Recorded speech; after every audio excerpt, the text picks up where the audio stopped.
Hello. Please subscribe, please subscribe, please subscribe. Thank you. Sorry, I'm late with this one. Real life sometimes gets in the way. Also, sorry if you hear some background noise. It's a special garbage pickup in the neighborhood day, and the trucks are parked right across my little street. But I'm already late, so we're forging ahead. Quickest of recaps. Harry Kendall Thaw has killed Stanford White in 1906. Both are wealthy and well known. Evelyn, Harry's wife, is a key part of this situation. Trial number 1 came up as a mistrial. Jury could not come up with a unanimous verdict. At the time, 7 were for murder, 5 for acquittal.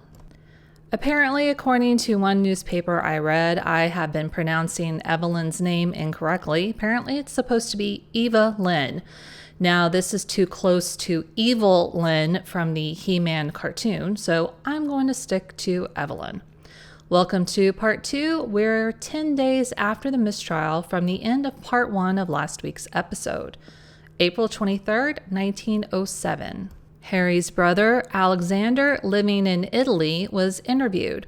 Quote, "My brother has been insane for many, many years, and this, as I have said over and over again, is a case more for the doctors than lawyers. The most eloquent oratory cannot disguise this fact. I am convinced that the jury will arrive at this conclusion when the next trial comes on." End quote.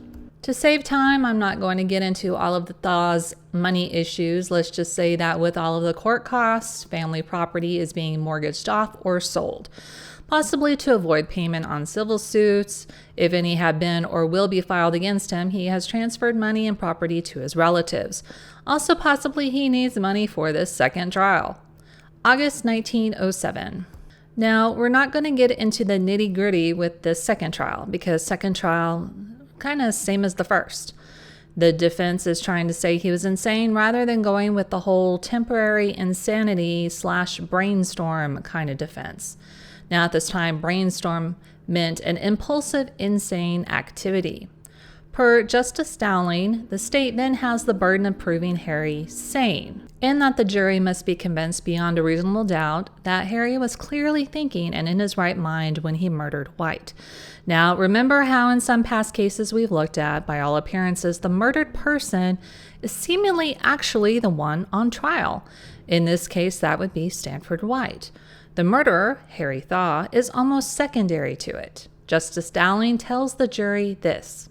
Quote, "You will remember that you are not to be prejudiced by any testimony offered here which reflects upon the characters of the decedent. The general bad character of a person slain can neither tend to show that the party is not guilty of homicide, nor in any sense mitigate the taking of human life." End quote. What they need to look at? Quote, number 1, was defendant at the time of the shooting of Stanford White laboring under such a defective reason as not to know the nature and quality of the act he was doing? And number 2, was defendant at the time of the shooting of Stanford White laboring under such a defective reason as not to know that the act he was doing was wrong? End quote. February 1st, 1908. Second trial. And what was the verdict? Unanimously acquitted by jury as insane. After 14 separate ballots, mind you, and immediately sent to the asylum for the criminal insane at Madison. Harry was not happy about this by any stretch of the imagination. He saw this as being nothing but a long confinement there, which was the last thing he wanted. His attorneys tried to tell him that it was best to go this route for now, and later they could again fight for his freedom. The jury would say this, quote, "We all believe that Thaw was sane until he saw the duel scene being enacted on the stage and saw White looking on. He shot White in a sudden rage and on sudden impulse. He regained his sanity, we believed, after shooting White, as was proved by his breaking the revolver and holding it aloft. But we are of the unanimous opinion that Thaw is insane now and would be a dangerous man to the community to live outside of a madhouse." End quote. Harry demands his lawyers immediately start habeas corpus proceedings to get him out. They refused. So what will happen to him in the asylum? According to Dr. Robert Lamb, medical superintendent. Quote, "The first thing we will do with him, as with all patients, is to place him in the observation ward, there to remain for a week or two, or possibly longer, until we note his mental condition. This is the customary plan and will be adhered to in his case. Then we can, after studying his mental derangement, assign him with some judgment to some particular ward in the hospital. He cannot have any special quarters, for all the patients here are treated alike. During the day, he will associate with the other men and dine at the table in the main dining room. Thaw will be given no special work to do. He can take daily walks in the large court, and if he is so disposed, can have tobacco and dainties sent to him, or he can, on an order accompanied by the cash, order any articles he desires for his comfort in Fishkill. The hospital is now crowded far beyond its capacity. We now have 718 patients. An institution was originally planned to hold only 500. 8 years ago, before the Dannemora State Hospital was built, we had 578 patients, but the congestion condition that then existed made it possible for Perry, the train robber, and 4 other patients to make good their escape." End quote. Oh, you've had an escape. Huh. After a month, his mother wants alienists to examine her son. Quote, "Harry will go crazy if they keep him there." End quote. Which is a very ironic statement to make about being committed into an insane asylum, but I get what she means. March 12, 1908. Evelyn served Harry papers at the asylum to annul their marriage on the grounds that he was insane at the time they entered into their marriage. When he received the papers, he seemed not at all surprised. Seems that Evelyn is kind of being forced out by the family, who have allegedly not spoken to her since the trial, and they, I'm guessing, want her removed out of Harry's life and his stuff/property completely. I don't believe their marriage was looked on with loving eyes by Harry's ma to begin with. I read somewhere that there was a possible settlement of $25,000.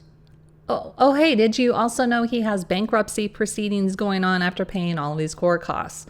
I will say this now in case you're interested. This particular annulment does not get mentioned again. But we're not done talking about this marriage. Stay tuned. April 1908.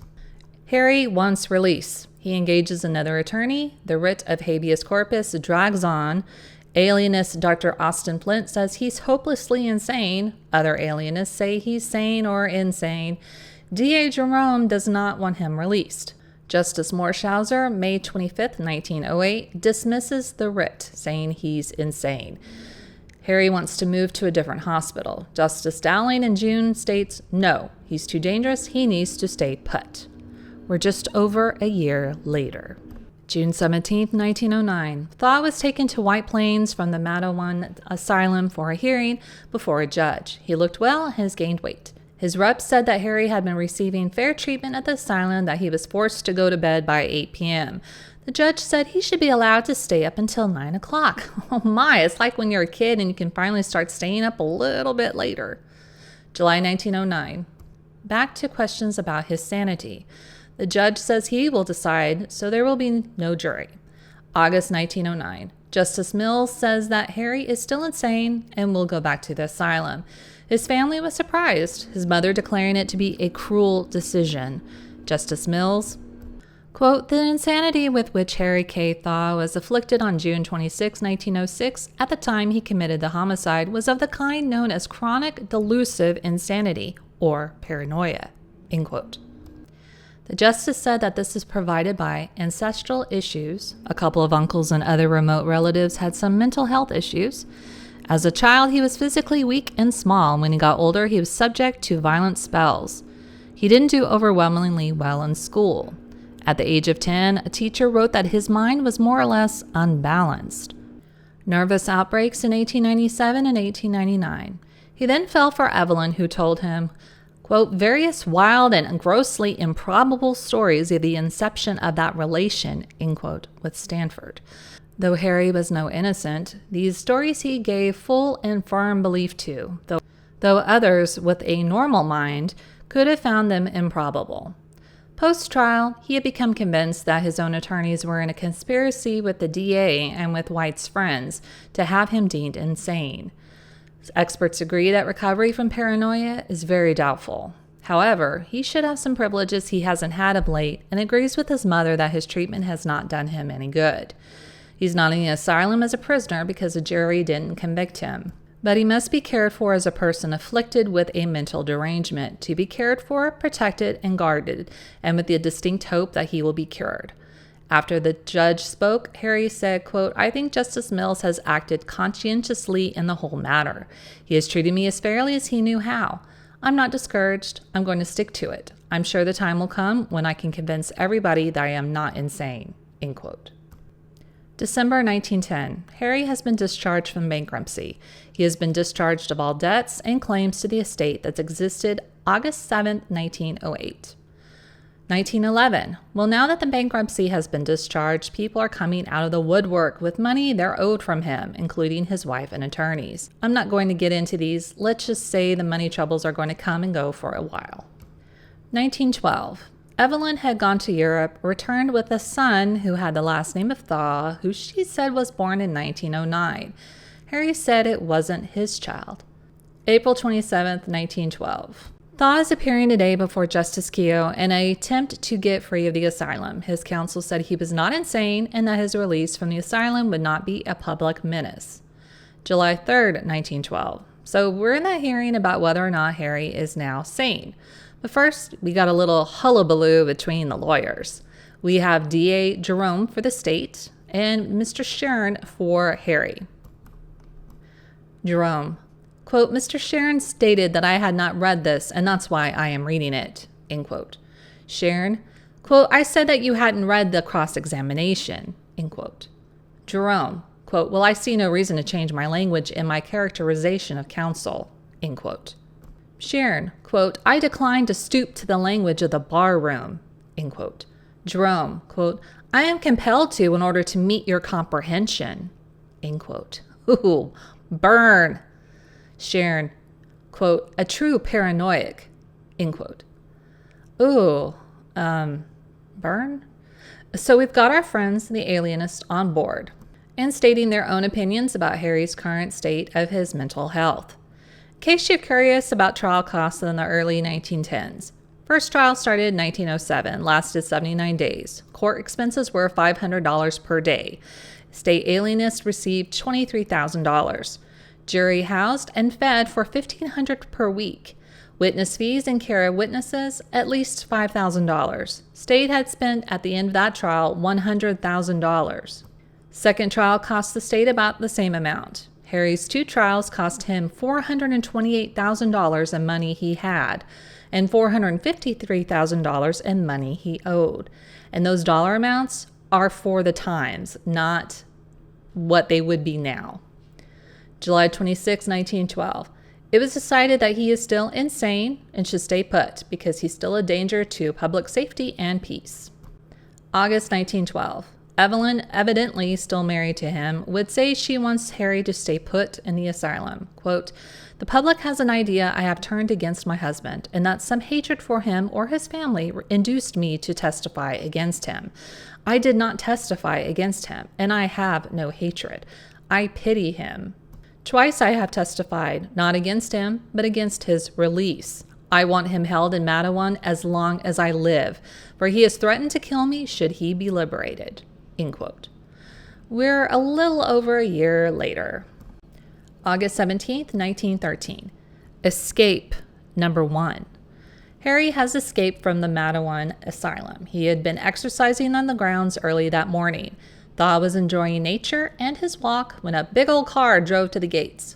No one noticed or paid much attention because this was not unheard of. The attendant walking with Harry opened the gate to allow the car in, and Harry jumped in the car. His mother said she had received a telegram from him from Danbury, Massachusetts, and he wrote her that he had planned to take a bit of a rest before going to Elmhurst, Pennsylvania, which was the Thaw's country residence. This is what he alleged to have said in the letter. Quote, "All well, shall take rest before coming to Elmhurst, as I might be asked for interviews and do not want to refuse, yet do not care to make any statement. Hope M and G," that's Mrs. Margaret Carnegie, his sister, and George Carnegie, brother-in-law, "arrive safe and you will go home together." End quote. The police believe that he has gone from New York State to Connecticut, which would make him safe from arrest or extradition. There were 5 men who helped Harry escape using an 80-horsepower limousine headed to the Connecticut border. They have had warrants issued for them, so why can't New York do anything if he's crossed state lines? Because he is not technically a fugitive from justice. He was acquitted of murder. Right now, he's just an escaped mental patient, for lack of better words. So why isn't the state he's escaped to expected to do anything? Because of the rule that the state a patient has fled to should not be burdened with the cost of keeping them housed in their state. Dr. Carlos McDonald, who testified for the state as an expert witness, said this, quote, "Unquestionably, Harry Thaw will return to the use of drink and drugs and do moral perversions. Thaw is incurably insane. His disease is progressive. The moment he takes a drink of whiskey or wine, he will at once become irresponsible again, and his diseased mind will revert to the delusions of persecution which he cherished before he slew White. He is likely at any time in such a state to single out one of those persons who he believes has wronged him and attempt violence." End quote. His ma feels quite differently. Quote, "I am glad that Harry escaped. I did not know anything about it until I saw the newspapers, but I am glad. My son should never have been locked up. It was time the travesty of justice was ended. It was time the public stopped from feeding on the sorrows of our family." End quote.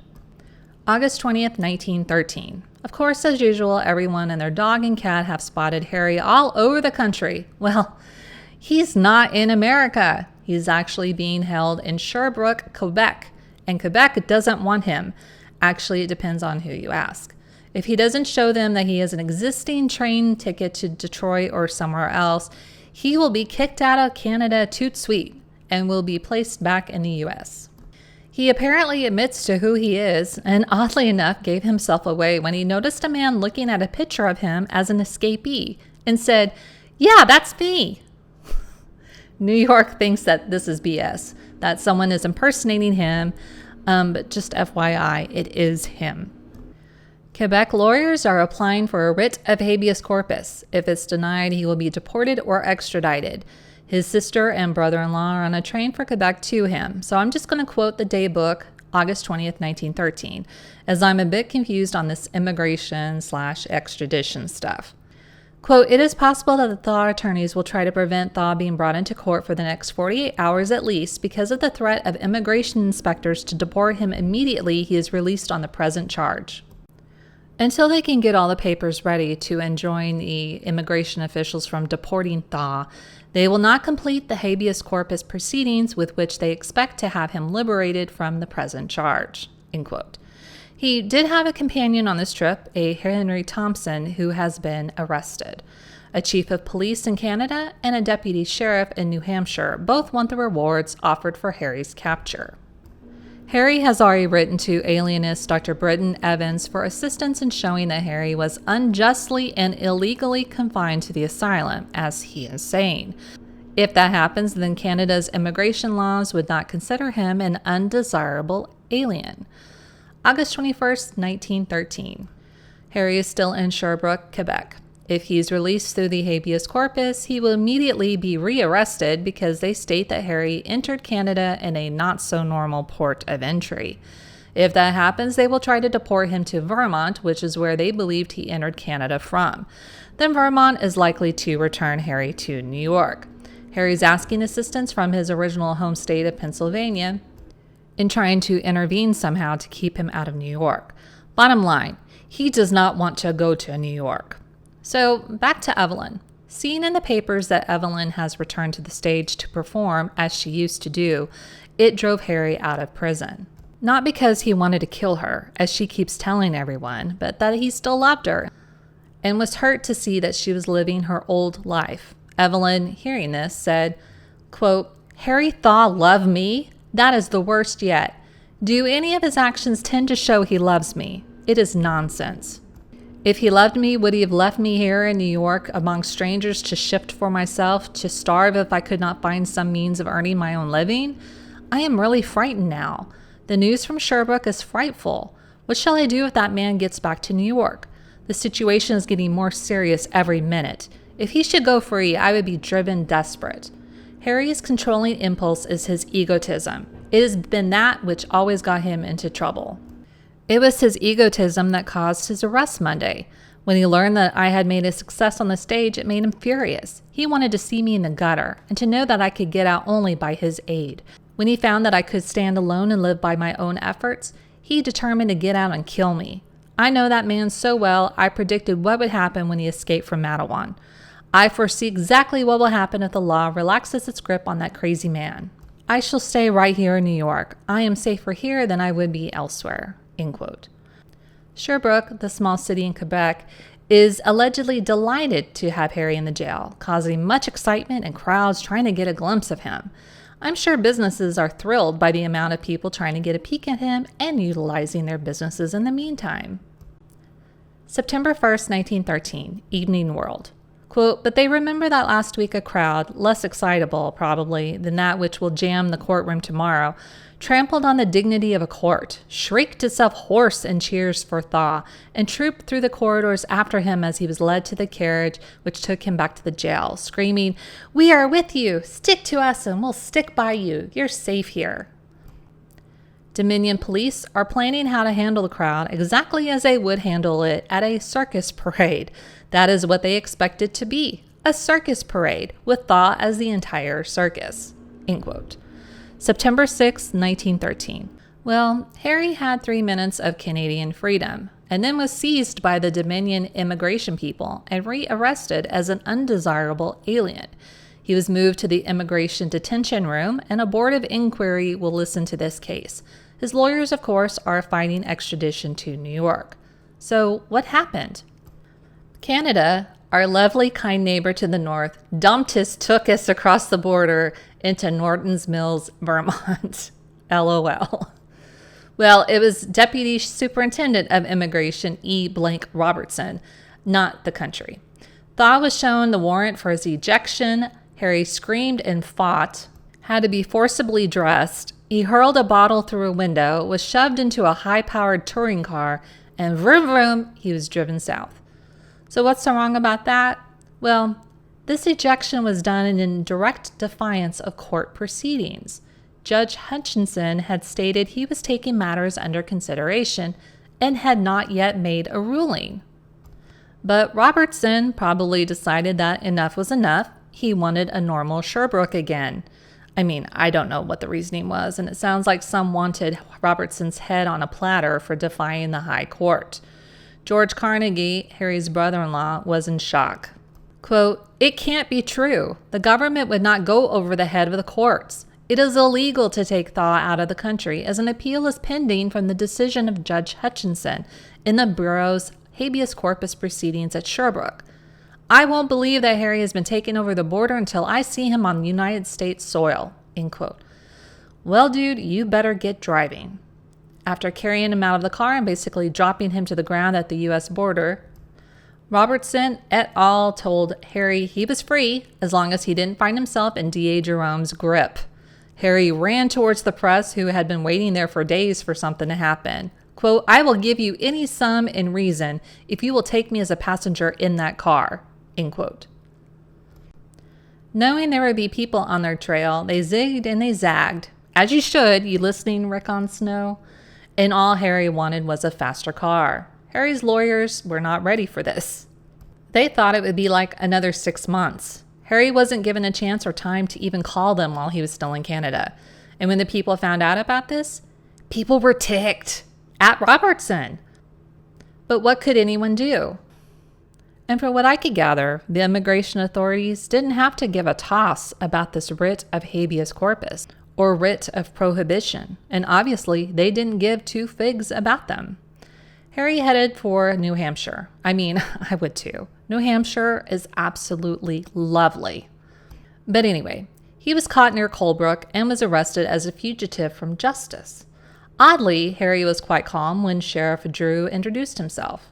Harry just wanted something to eat. The sheriff and the New York State Attorney, Jacobs, watched him while they waited for D.A. Jerome. What did D.A. Jerome think of this? Quote, "Big huntin' in the North Woods." End quote. So we're still in New Hampshire, pending a preliminary hearing. And how can he be arrested when he's not a fugitive? he was acquitted of murder. But anywho, we're waiting for DA Jerome, who I'm picturing just wants to mount Harry's head on a wall like a trophy buck. January 11th, 1914, in Concord, New Hampshire.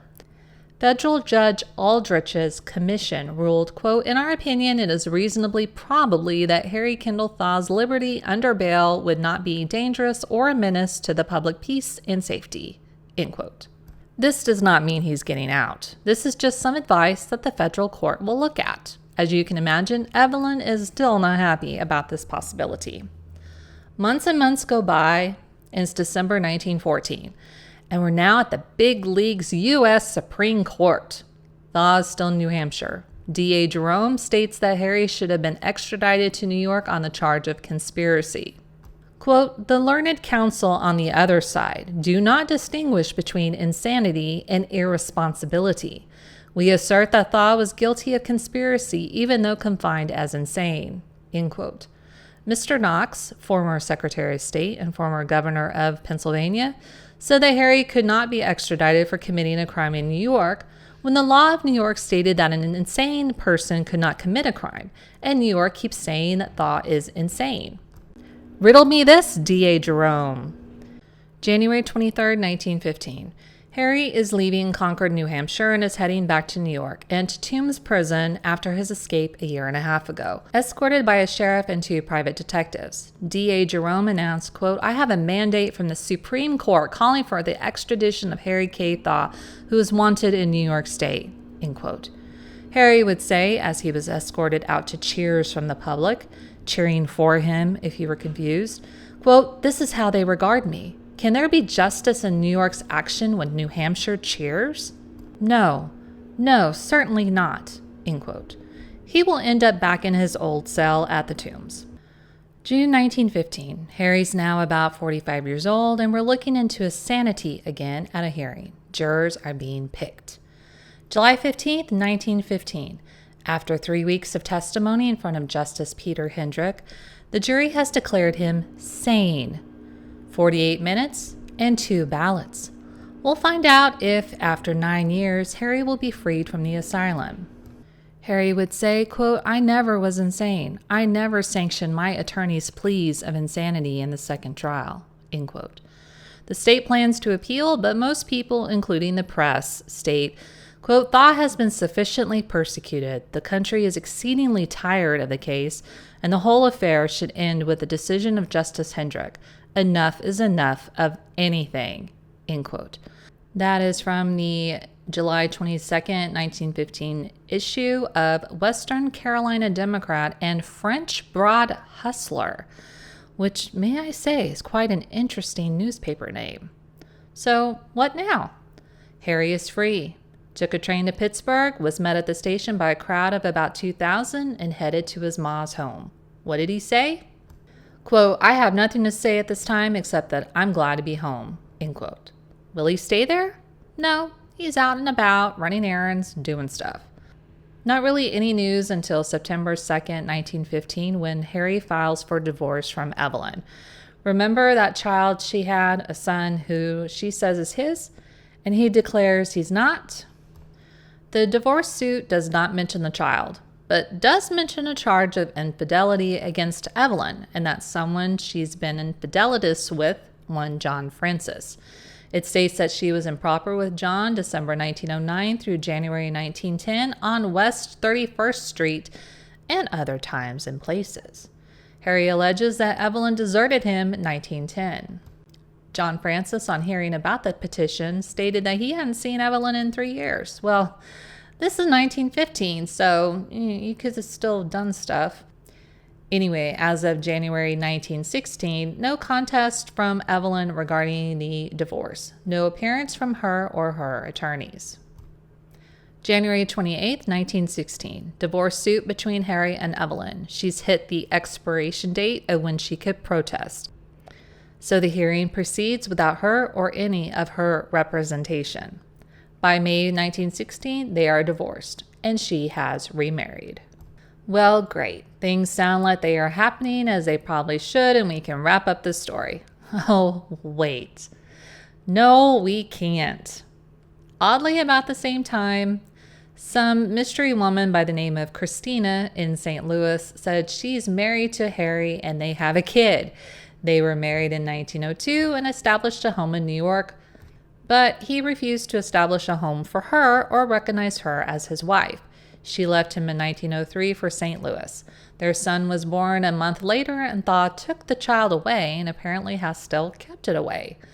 And while that's happening, still talk about this child of Evelyn, who she says is Harry's, but who 3 persons at the divorce hearing stated that John Francis had told him he was the child's father, and to whom Evelyn had said to people that John was the child's father. Of course, Harry may have had some money problems from all of the trials, but he still got the family dough for inheritance.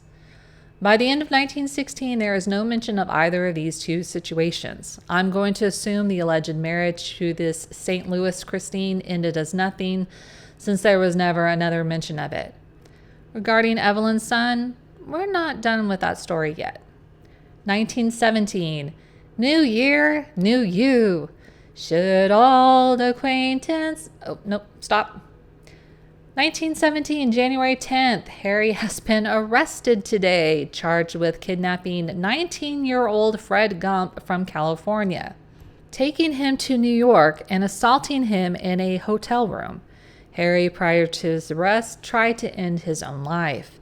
He asked for access to a West Philly apartment, begging the occupant to allow him to stay for a while. The woman, recognizing him, contacted a detective to see what she should do. The detective agency arranged for Harry to be taken to the authorities. When Harry saw the area being surrounded, he attempted his own life. Now, do what now? Yes, Harry spent his Christmas Day night beating young Fred with a whip, and though the newspapers are very discreet, other internet information I would find was that Fred may have also been sexually assaulted. Now, what is interesting about this in a really horrible way, that affidavit that Evelyn was alleged to have written in part 1 about the abuse she suffered under Harry before they were married, but there was a question regarding the lawyer who had signed it. The abuse she alleged to have suffered under Harry was also him beating her with a whip. So how was Fred lured to New York? He was apparently told by Thaw of a promise either of a job or a chance for education at the Carnegie Institute of Technology in Pittsburgh. In these times, it was not unusual for wealthy patrons or matrons to assist young scholars with getting an education if they didn't have the money to do it. Harry had met Fred in California and written Fred letters trying to persuade him to go to the East Coast, even sending him $50 at one point. Fred's parents thought, okay, sure, he could get an education. Fred entered the hotel room that Harry had reserved for him, a large suite with empty rooms paid for by Thaw on either side, seemingly to ensure privacy. Fred went to sleep, and then the door opened, lights switched off, and there was Thaw with a whip. Fred tried to escape, found everything, including windows, locked. Harry chased Fred around the room, whipping him until Fred passed out. Fred's back and legs were covered in blood, and then Harry left. The next day, a guard took Fred out for a walk, which is odd, and by that evening, Fred had escaped and returned home. An accomplice of Harry's had been found as well. Harry is now in St. Mary's Hospital recovering from his attempt to take his own life, and he's under arrest under police guard. The charges? Kidnapping, second-degree assault, conspiracy to flee justice, and attempting suicide. Everyone was on his side before, wanting him to be free, that he had been persecuted enough. As you can imagine, people have lost that love and feeling. He had about 18 months of freedom. Evelyn, married to a Mr. Clifford, they would later divorce, said this, quote, "He cannot be blamed either for this act or for the acts preceding it, because he is sick mentally.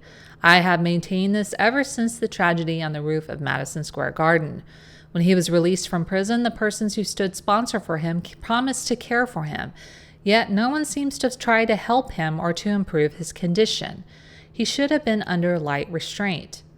Instead, Thaw has been permitted to roam the country at will and in the company of such companions as he saw fit to choose. I think has been cruelly treated since he was given his liberty. He hasn't had a ghost of a chance. It's all a great pity and a tragedy." End quote. So what now?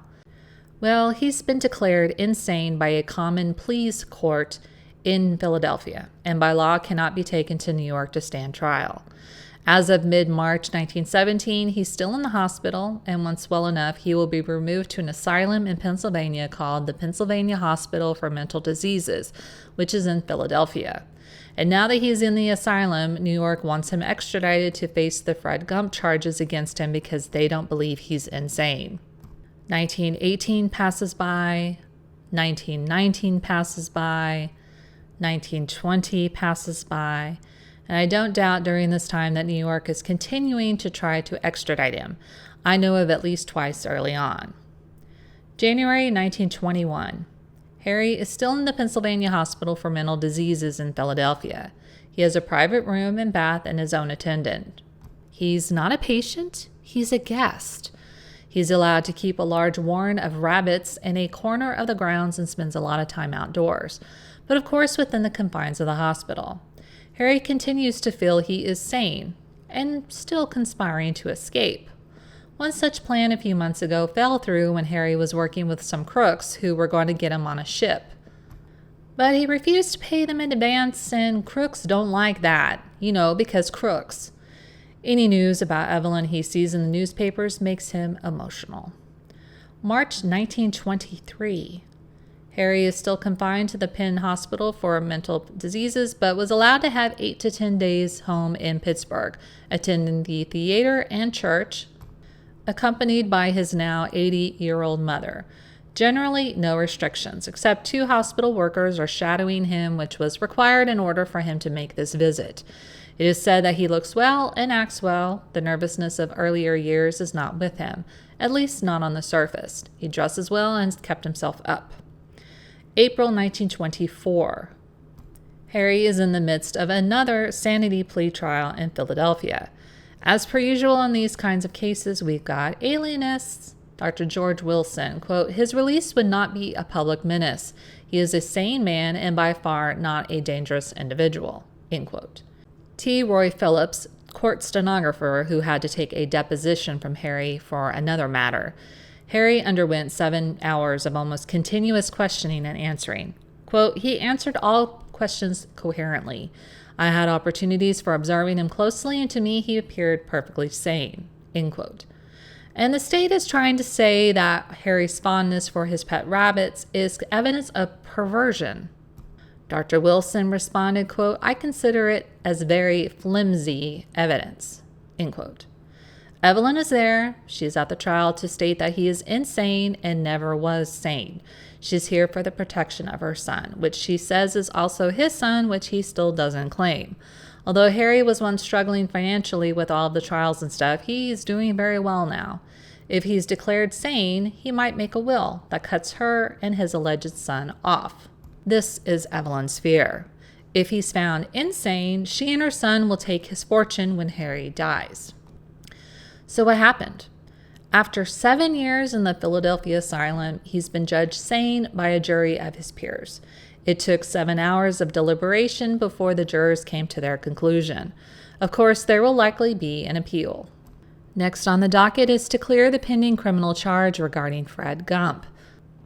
Evelyn isn't happy even though Harry said he would likely make provisions for his former wife. Quote, "I don't want his charity, his dirty money. I intervened for my boy, who is entitled to inherit his father's estate. But Mrs. Thaw has her son now, and I suppose she doesn't care," end quote. Now, I didn't have much luck in the newspapers I have access to, but I did find that Fred would agree to settle a $650,000 civil damage suit out of court and would allow the criminal charge to lapse. I don't believe Fred got the $650,000. I believe it ended up being about $100,000 or less. 1926. Papers would say that Evelyn and Harry had reconciled. No, not like that. And Harry, to my knowledge, would never claim Evelyn's son as his own, as far as I know. Russell does not call him Dad, but Harry said he liked Russell immensely, and they got along well during their brief acquaintance. Evelyn would merely state, quote, "We buried the hatchet and decided not to fight anymore," end quote.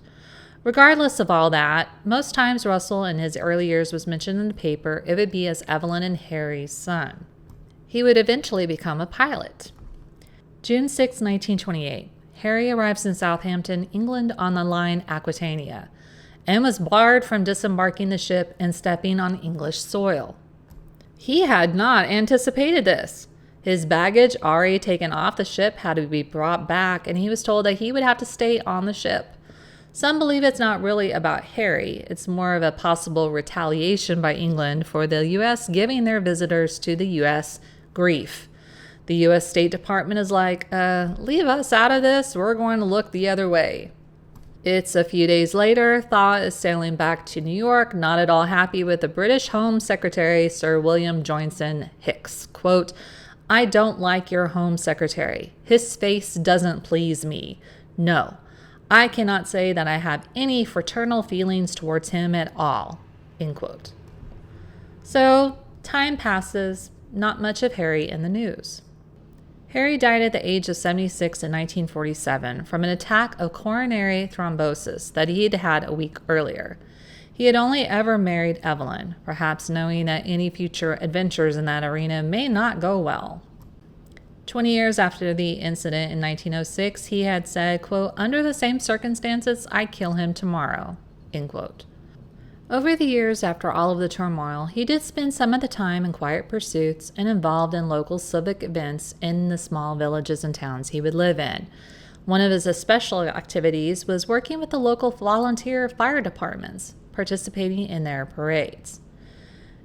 And interestingly, the relationship between the former couple was actually very amicable starting in 1926. He would help Evelyn and her son get a house and provided her support at times. So, hope you enjoyed the story. I'm going to take a break from YouTube next week. This last week at work really messed me up. So I'm going to try to get caught up on YouTube stuff, including shorts, which I really miss. I'll be back. Maybe with a non-murder story for once, but not to worry. We'll have a lot of true crime in the future. See you.